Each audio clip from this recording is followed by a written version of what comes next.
The Korean Presbyterian Church of Bayside. Small Group Bible Study by Reverend David Lee. Lesson number 88.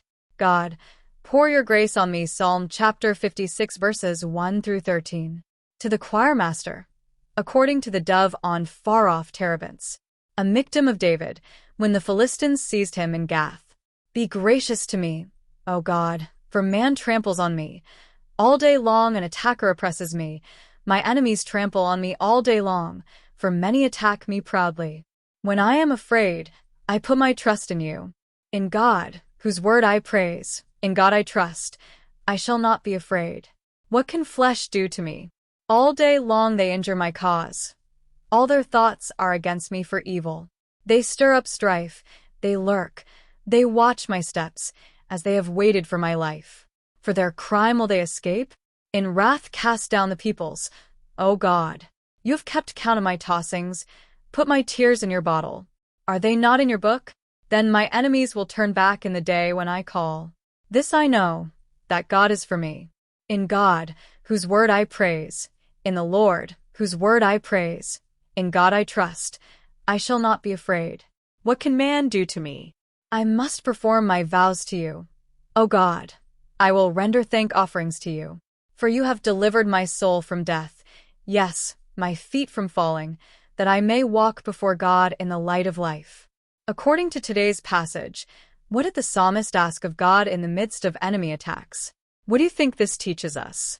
The heading of Psalm 56 reads, To the choirmaster, according to the dove on Far-off Terebinths. A Miktam of David, when the Philistines seized him in Gath.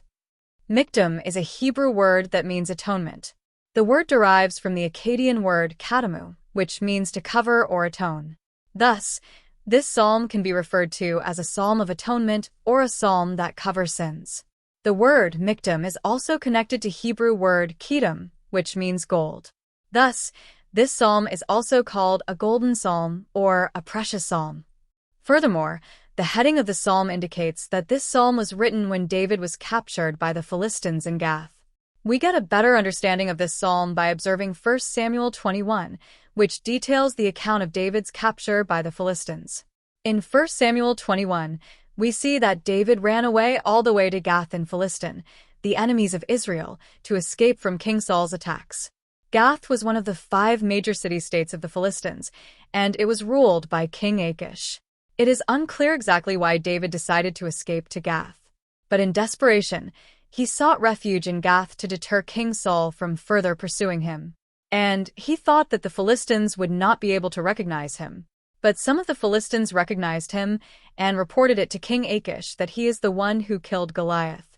And so, of course, the situation quickly became a serious problem. Goliath was a hero to the Philistines. He was their pride. But David killed him. Thus, he became a national enemy. When King Achish heard this, he had David brought to him.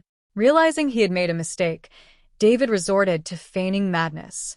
He suddenly pretended to be crazy. He drooled so much until it trickled down his beard, and he scratched the door with his bare hands.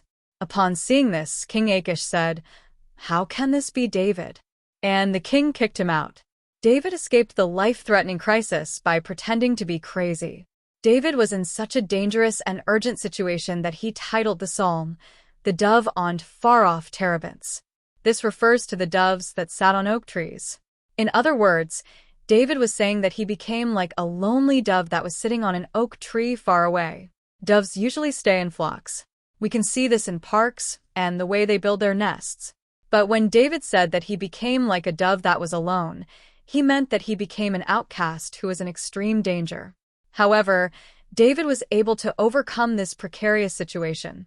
He remembered God and proclaimed in verse 3, When I am afraid, I put my trust in you. According to this verse, no matter how difficult our situation may be, we have no reason to fear as long as our faith in God is restored because we trust that God has complete control over everything.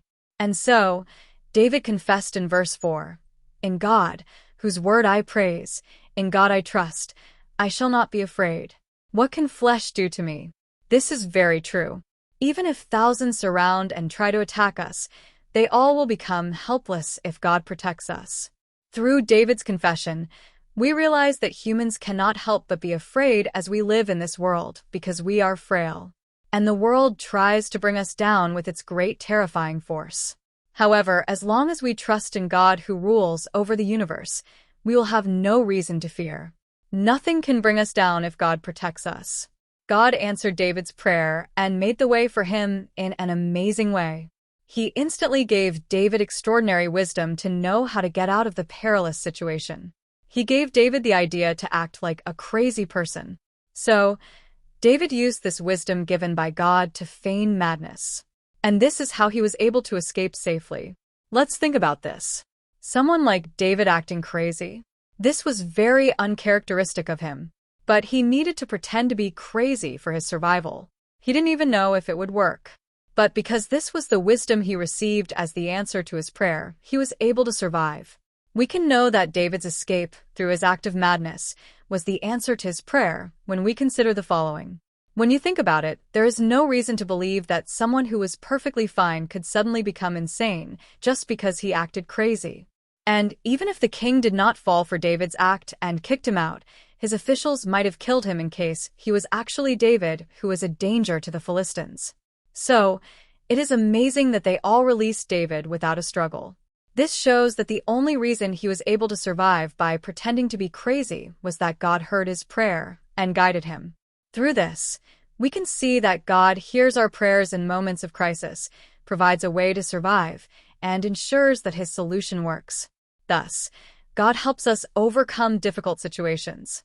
Therefore, may God answer your prayers today by giving you astounding wisdom. Have you ever received wisdom from God as the answer to your prayer in a moment of crisis? Let us share our experiences with one another. Let's share what we have learned and determined to do through today's word.